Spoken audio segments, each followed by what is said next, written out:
Welcome to my Switching, Routing, and Wireless Essentials course. This should be the CCNA version 7 curriculum. This is the second of 3 courses. Module 16, Troubleshooting Static and Default Routes. So, we're doing 2 main things in this lecture. We're talking about packet processing with static routes and troubleshooting IPv4 specific static and default route configurations. So jumping right on in, 16.1 packet processing with static routes. We've already looked at what static routes are and how they work and how they function.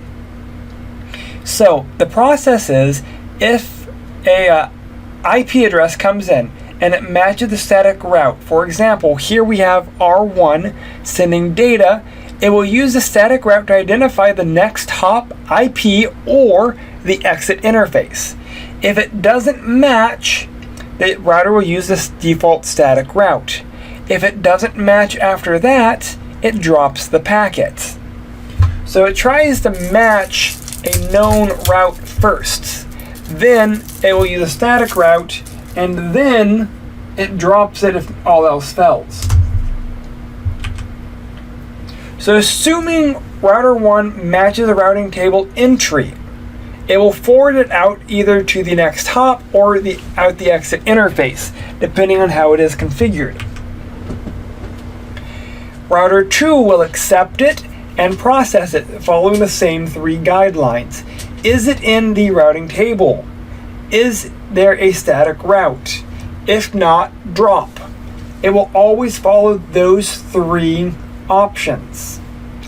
If router 2 has a default route forwarding network traffic to R3, it may send an ARP request to verify the MAC address of the next hop.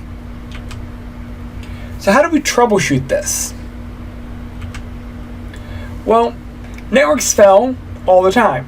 It could be a bad interface card, it could be a bad cable, it could be an ISP or a network provider dropping connections.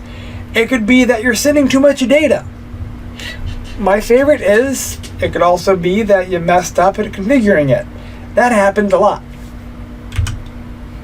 So we need to know some basic commands like ping and traceroute, show IP route, show IP interface brief, show CDP neighbors. These are really good show commands. These are also really good commands, ping and traceroute, non-show commands, to verify connectivity. So if we're looking at connectivity between PC1 and PC3, we can see if there are static routes available. We can see if there is ways to forward traffic. Maybe we need to add a static route to solve an issue. Maybe we need to allow other content to be there. So the nice thing is, normally with troubleshooting, it's going to be looking at what we know, looking at what we think we configured, verifying that we configured what we think we actually configured, and then trying to solve the appropriate problems. Troubleshooting is probably one of the hardest skills because it takes time, resources, and energy. Questions, concerns, please reach out. Thank you.